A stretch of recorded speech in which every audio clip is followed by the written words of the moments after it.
PV Abdul Wahab MP അല്പസമയം മുൻപ് vote രേഖപ്പെടുത്തിയത്.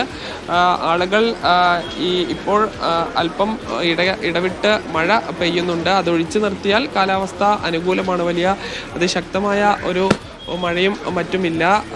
ആളുകൾ കൂട്ടത്തോടു കൂടി തന്നെ പോളിംഗ് ബൂത്തിലേക്ക് പരമാവധി ആളുകൾ എത്തുന്നുണ്ട്. രാവിലെ ഒരു 10 മണിവരെ ഈ ഒരു ട്രെൻഡ് തുടരും എന്നാണ് വിലയിരുത്തുന്നത്. പോളിംഗ് ശതമാനം ജിൽസി സൂചിപ്പിച്ച പോലെ തന്നെ സാധാരണ ഈ കുറയാറ് ഉണ്ട് ഉപതെരഞ്ഞെടുപ്പുകളിൽ. പക്ഷേ ഇതിൽ എങ്ങനെ വരും എന്നുള്ളത് അറിയില്ല. വീറും വാശിയും നിറഞ്ഞ പ്രചരണമായിരുന്നു. വിവിധ വിഷയങ്ങൾ പ്രചരണത്തിൻ്റെ ഭാഗമായി വന്നതാണ്. ഇതെല്ലാം തന്നെ വോട്ടർമാർ കാര്യമായി പരിഗണിച്ച് പോളിംഗ് ബൂത്തിലേക്ക് എത്തും എന്നുള്ള പ്രതീക്ഷയാണ്. ഇത് കൂടാതെ ഈ രാഷ്ട്രീയ പാർട്ടികൾ മാത്രമല്ല, തെരഞ്ഞെടുപ്പ് കമ്മീഷനും ഈ പോളിംഗ് ശതമാനം വർദ്ധിക്കണമെന്ന് ആഗ്രഹിക്കുന്നു. അത്തരത്തിലുള്ള പ്രചരണങ്ങൾ നടത്തുകയും ചെയ്തിട്ടുണ്ട്.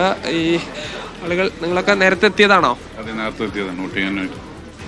തിരക്കുണ്ടല്ലേ? അത്യാവശ്യം തിരക്കുണ്ട്, തിരക്കായി വരുന്നു. പിന്നെ മഴ ഉണ്ട്, പക്ഷേ മഴ ഒരു അനുകൂല ഘടകമായിട്ടാണ് ഇപ്പോൾ കാണുന്നത്. ഈ ശക്തമായ ഒരു മഴയൊന്നും ഇപ്പോൾ ഇല്ല. രാവിലെ തന്നെ വരാൻ വേറെ അങ്ങോട്ടേക്ക് പോകാനാണോ അതോ രാവിലെ തന്നെ വോട്ട് ചെയ്യാൻ തീരുമാനിച്ചു? വോട്ട് ചെയ്യാന്നുള്ള ഒരു ഉദ്ദേശം തന്നെയാണ്. ശക്തമായ ഒരു തിരഞ്ഞെടുപ്പ് നടക്കുമ്പോൾ വോട്ട് ചെയ്യാന്നുള്ളതാണ്. നിങ്ങളൊക്കെ ഒരുപാട് സമയമായോ? കുറച്ച് നേരമായി വന്നത്. ഇത് നിലമ്പൂർ ടൗണിൽ തന്നെ വീട്ടിക്കുന്ന് ബൂത്തിലാണ് ഞാനുള്ളത്. ഈ ബൂത്ത് ഉൾപ്പെടെ ഉള്ള നഗര ഏതാണ്ട് എല്ലാ ബൂത്തുകളിലും ശക്തമായ തിരക്കാണ് അനുഭവപ്പെടുന്നത്.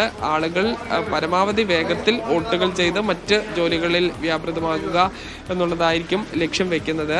എന്തായാലും ഈ ആര്യാടൻ ഷൗക്കത്ത് UDF സ്ഥാനാർത്ഥി കുടുംബസമേതം അല്പസമയം ഇതിന് തൊട്ടപ്പുറത്തുള്ള സ്കൂളിലെ ബൂത്തിലേക്ക് വോട്ട് ചെയ്യാൻ വരികയും ചെയ്യും. ജിൽസി. ശരി സാജിദ്, എന്തായാലും അവിടെയും കാര്യങ്ങൾ വ്യത്യസ്തമല്ല എന്ന് തന്നെയാണ് മനസ്സിലാക്കുന്നത്. വലിയ തിരക്ക് എല്ലാ പോളിംഗ് ബൂത്തുകളിലും അനുഭവപ്പെടുന്നുണ്ട് എന്നുള്ളത് തന്നെയാണ്. അപ്പോൾ തെരഞ്ഞെടുപ്പ്